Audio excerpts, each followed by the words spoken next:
Welcome to another edition of the Public Interest. My name is David Granger, and today we'll be examining Guyana's gift to its next generation. And that gift, of course, is the environment. You know, on the 20th of December 2019, I declared National Petroleum Day. And, well, people are agog with oil and gas. But frankly, the environment is more important than oil and gas. We can't live without air, earth, and water. And from time immemorial, people have been conscious of the importance of air, earth, and water. And here in Guyana, we mustn't think that the environment is bush, once you're living on the coastline, you don't have to worry about environmental concerns. The environment is not distant bush. The environment is all around us. And anything that degrades the environment degrades your quality of life. We in Guyana experienced our worst floods in living memory under the PPP administration in 2005 and last year, 2021. And by the middle of June last year, about 35,000 people were affected. Georgetown was underwater for several days, and every single region was severely affected by the floods. And it is calculated that over 290,000 Guyanese, nearly 40% of the population were affected. And once you have flood water, you have problems with the latrines, you have problems with the canals. So you get leptospirosis, you get dengue, you get hepatitis. All these are caused by poor sanitation and waste disposal. And these diseases proliferate in flood waters. Everyone needs fresh air. Everyone needs clean water supplies. And everyone needs uncontaminated soil to grow their food. Women in particular, on coast and in the hinterland, are affected by the degradation which occurs during these floods. And those of you who read the Chronicle would know that there is a woman, a very strong woman from Baracara up the Kanji Creek called Nicoletta Amsterdam. She lost everything. She's a farmer and she lost everything. It means that even after the waters drain off, she's got to replant her entire farm. So it means that a hamper here and a hamper there will not solve her problem. Hampers don't solve flooding problems. You need to have proper systems to keep the estuaries of the canals and the outlets of the trenches and the creeks clear, so that when there's a flood, when there's heavy rainfall, the water will drain off. Very often the water has nowhere to go, and that is why a contributory factor, not the only reason. But let me say this: floods are not acts of God. Floods are very frequently caused by the neglect of human beings. Apart from Nicoletta Amsterdam, reading the papers, there is another woman, Sunita Edwards, from Siriki. In fact, throughout the country, all farmers lost tremendous amount of produce. The crops were rotten. The crops, they couldn't reap the crops because they rotted in the ground. So when we speak of the environment, we speak about protecting livelihood of human beings. It is not something academic. It is not something in the bush. It is something that affects us all. The moment you step out of your home, even if you're living in Kitty or Campbellville, you're living in Development, once you have environmental problems, it could be coastal zone management, the seawall breaks. It could be, excessive rainfall, and the trenches cannot absorb or take on the amount of water and cannot remove the water quickly from the land. And everyone knows that in the city of Georgetown, once you have 3 hours of rainfall, there's going to be a flood somewhere in the city of Georgetown.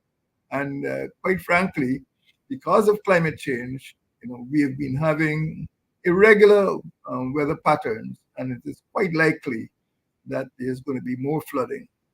There was flooding in 2005, there was flooding last year, and there was flooding this year, and there's going to be much more flooding to come unless we make arrangements to prevent the damage that is done to our infrastructure, and we make arrangements to ensure that the people are protected from the damage that could be caused by climate change. When I was in government, I often reflected on the beautiful country that we have of Guyana.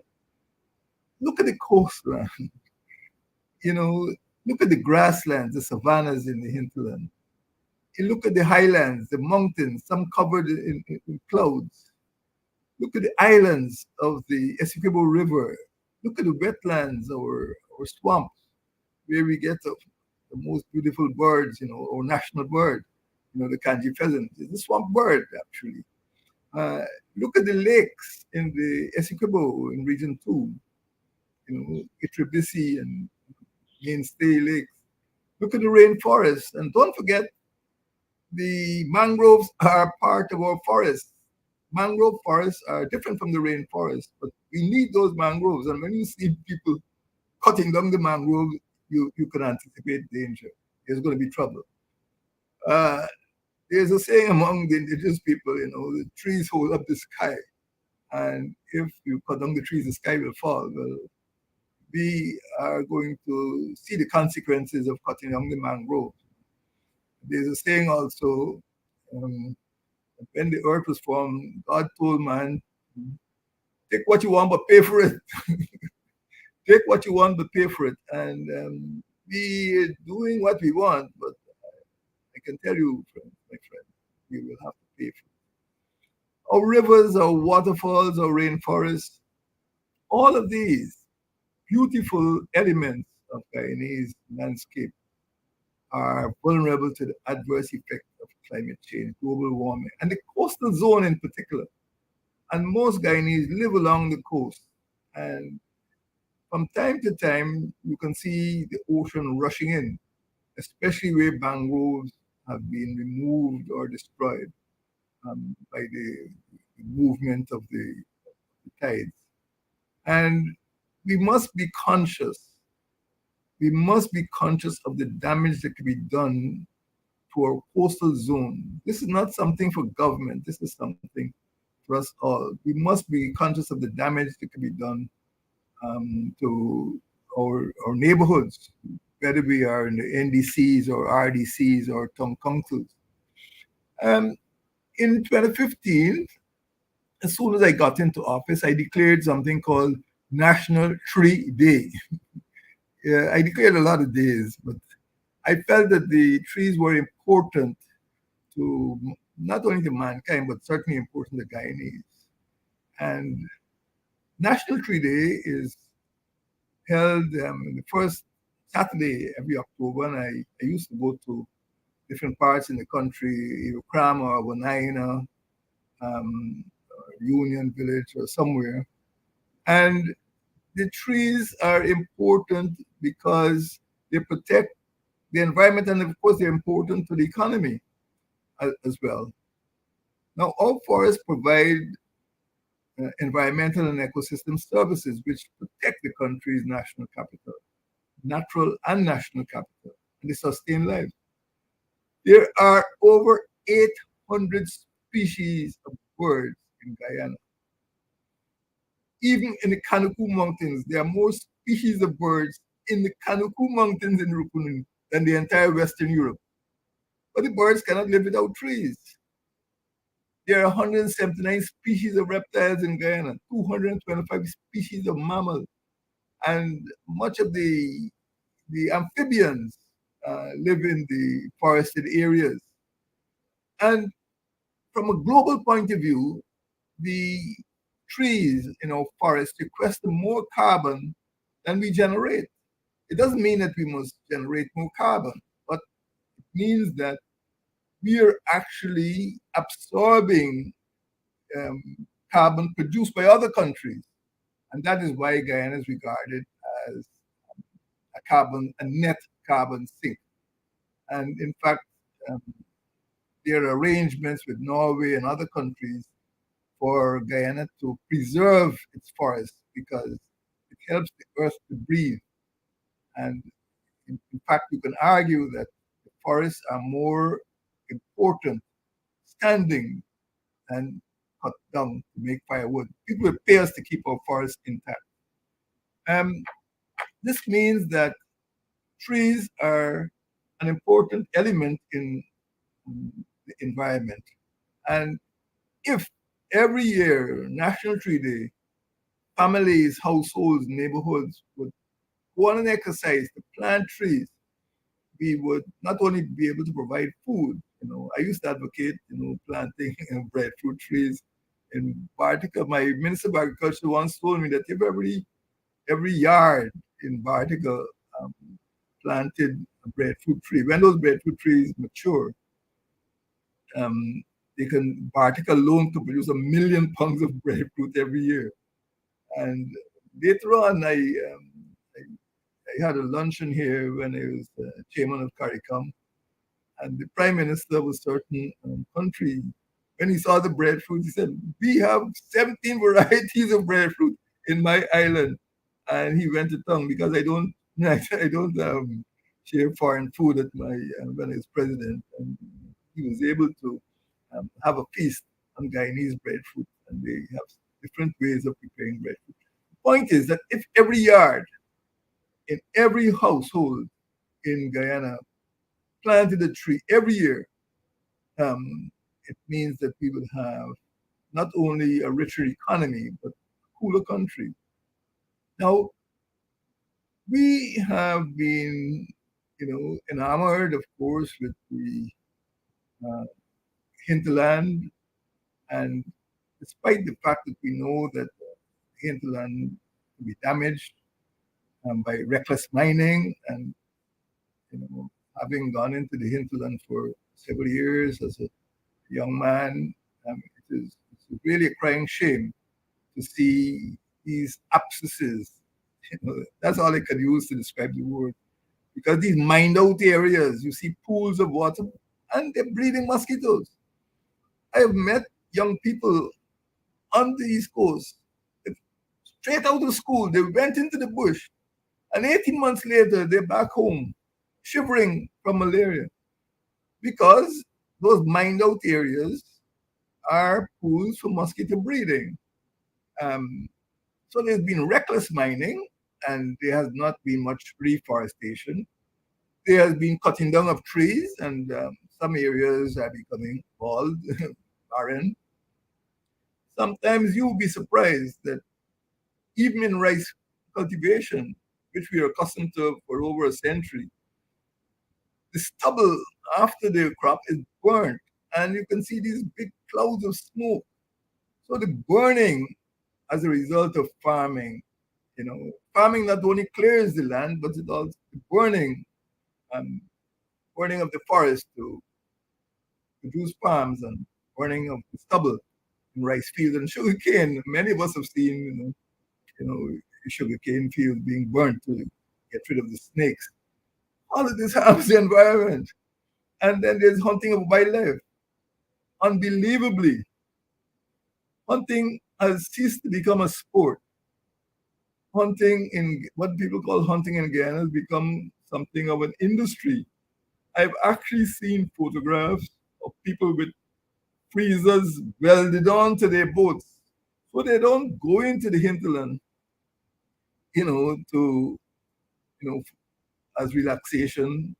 They're going to get food. And once we start to exploit our wildlife in such a way, we are going to damage the environment, because the wildlife is part of the cycle of the forest. So we are doing a lot of damage, and burning, hunting wildlife for sport. Um, well, worse is not for sport, but this is certainly for worse than survival. Industrial scale massacre of animals. And then, of course, you have plastic. Ooh, there are some countries in the world, You cannot even enter the country with black plastic bags. And unfortunately, in Guyana, we seem incapable of getting rid of. People still use a lot of water bottles. Um, in fact, in United Nations offices, I've been to, they use glass bottles which could be cleaned and reused. When you use a plastic bottle for drinking water, when you finish with it, it's thrown away, and it becomes an environmental hazard. Um, and it could easily be replaced by glass bottles. And manufacturers need to take account of the importance of getting rid of plastics, especially single-use plastics. And in many supermarkets now, you can go and people would give you a recyclable plastic bag. And this is something we must pay attention to. Getting rid of single-use plastics. All of these have an impact on our human existence because the plastic bags end up in a landfill, or they end up in the canals, and then sometimes even the animal species would try to ingest the plastic. Sometimes the cow doesn't know the difference between plastic and a thin plastic bag and the grass, and of course it will affect the cow's health. So we have to get rid of these single-use plastics, and we have to work with our NDCs, our neighborhood democratic councils, our RDCs, the regional democratic councils, and our town councils to improve solid waste management. In fact, every citizen has a role to play in reducing waste. And as you know, there's the famous slogan, reuse, recycle, and it means that, if you're drinking water or something, use a bottle that could be reused or recycled. Don't use one of these plastic bottles that have to be thrown away. So we have passed a lot of regulations over the years, not only my administration, other administrations too. And we need to ensure that these regulations, especially in terms of single-use plastics and recyclable materials, and solid waste management, are enforced. There are regulations limiting the use of polystyrene and other single-use plastics. Now, my friends, I had promulgated a policy which I call the Green State Development Strategy. And in fact, I call Guyana the Green State because I feel Guyana, out of all the Caribbean countries, is the most likely to become a green state. That is to say, uh, green in terms of the environment, green in terms of recycling, green in terms of energy, and green in terms of the way we build our houses. So the Green State Development Strategy, which is meant to take us all the way to 2040, was aimed at moving away from fossil fuels. This may sound very unpopular now that we become a petroleum state. I have myself announced on the 20th December 2019 Guyana, the petroleum state.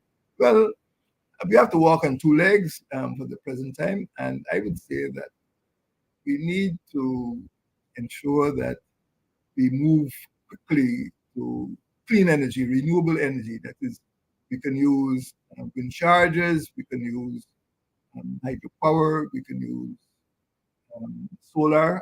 In fact, I actually attended a conference in New Delhi in which advocated the use of more solar energy. In fact, I call it the Sun Belt because all of the states at that conference were in the tropical zone. And in Rupununi, for example, sometimes you get 12 hours of sunlight a day, and that sunlight could power the homes and, of course, businesses in those areas.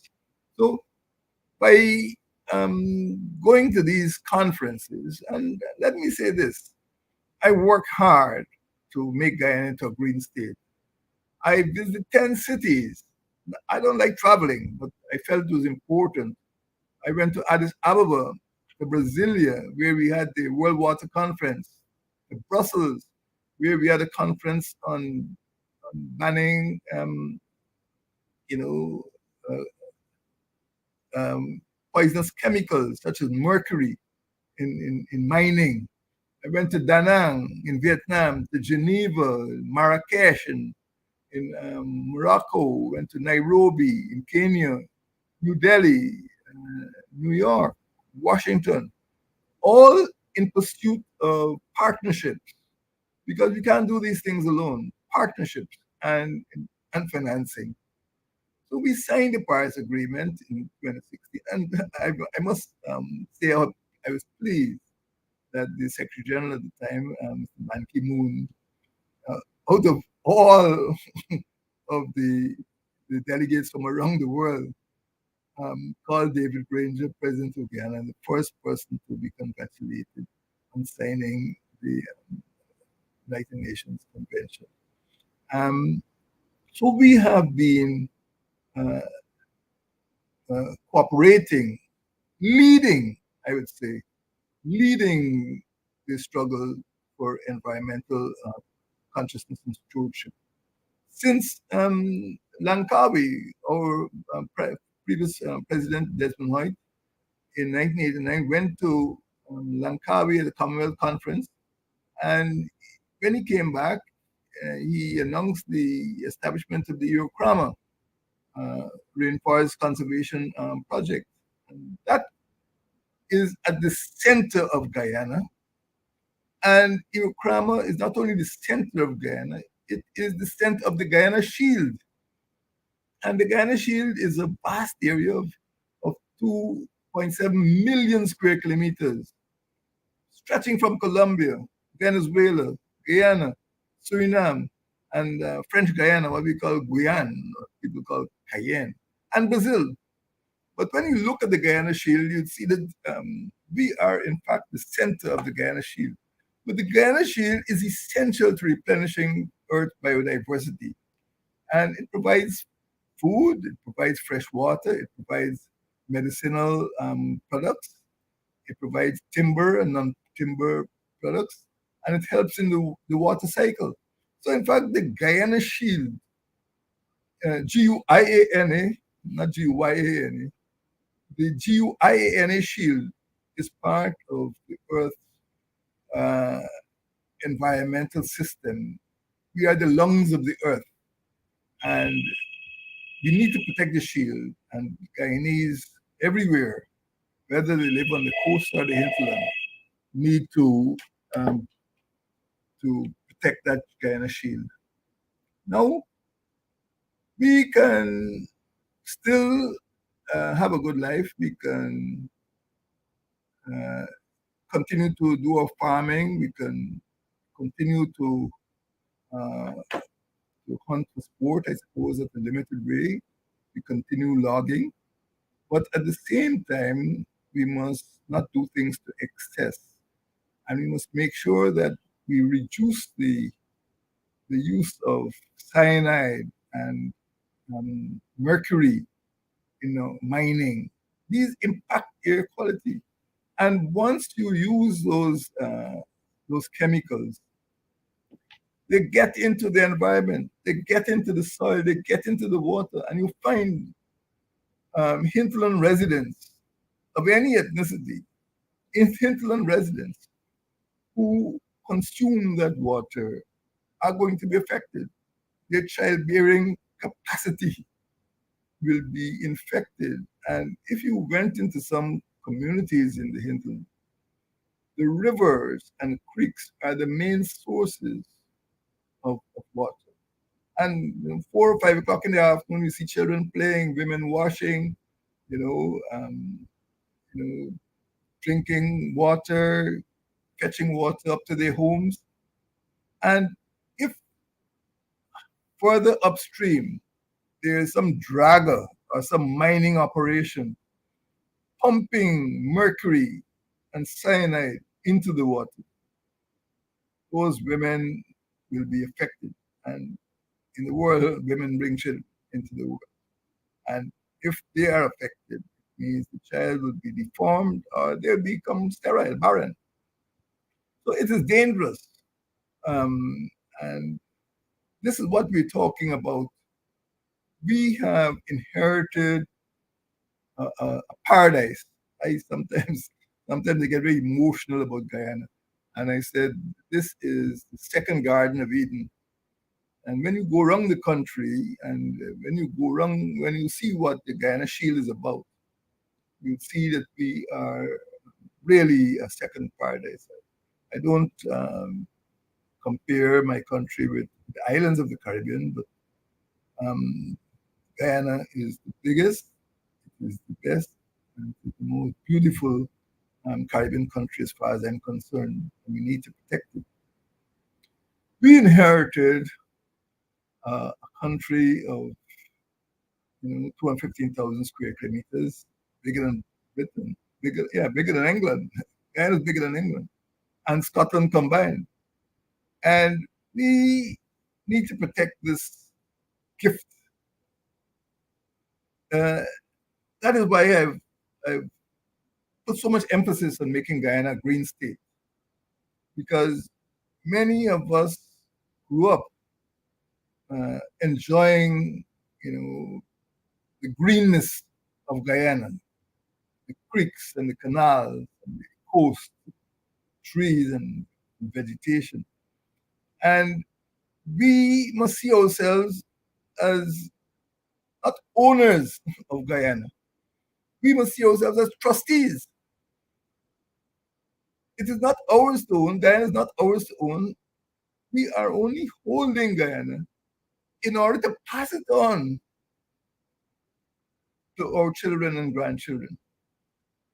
We are the trustees of Guyana. And I ask you, as individuals, this is not a political broadcast, as individuals, to start observing the best practices in terms of plastics, in terms of canals, in terms of solid waste disposal, in terms of your health, so that we can pass on this beautiful country to our grandchildren. Remember, we do not own Guyana.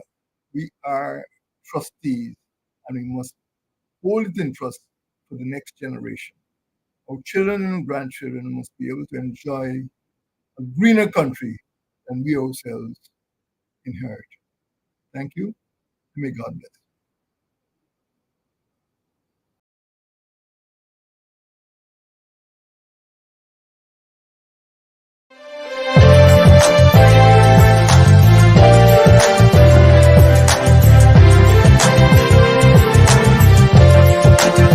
Let us cooperate for Guyana. Let us cooperate for our land.